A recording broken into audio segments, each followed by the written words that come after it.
Isa pang observation ko, I think yung mga viewers ng race, they have to adapt sa pagpe-predict ng mga paces in between cars. What do I mean by that? Kasi sa last na regulation, for example, let's say Carlos Sainz, tapos ang kasunod niya si Alonso. Tapos yung gap nila siguro mga 2 seconds. Kung na-maintain ni Alonso yung gap na yun na 2 seconds, it means inaalagaan niya yung gulong niya.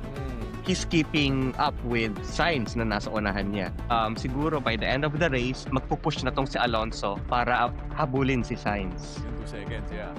Yeah, so lumiliit yan. Pero pag lumalaki, ang ibig sabihin nun, parang bumabagal na siya.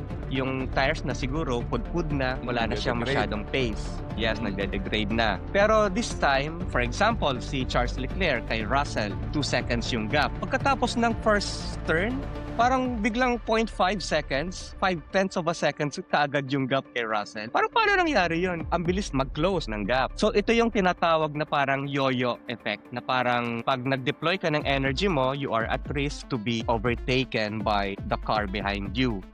So kahit na may 2 seconds gap ka, pa nag-deploy ng energy yung nasa likod mo, there's a huge possibility na maungusan ka kaagad. Oh yeah. Siguro, if you will look at it optimistically din, yun din na nagpapa-excite sa racing ngayong regulations na to. Kasi kung naka-overtake na yung manok mo, hindi ka pa rin sure na yun na yun. Usually, yung mga years ago, pag na-overtaken ka na, parang Yes, okay, yes. you're done. Atras ka na. Akin na to, hindi ka na makakahabol. Akin na tong position na to, hanggang huli, alagaan ko na to. Pero ngayon, mas mahirap gawin yun.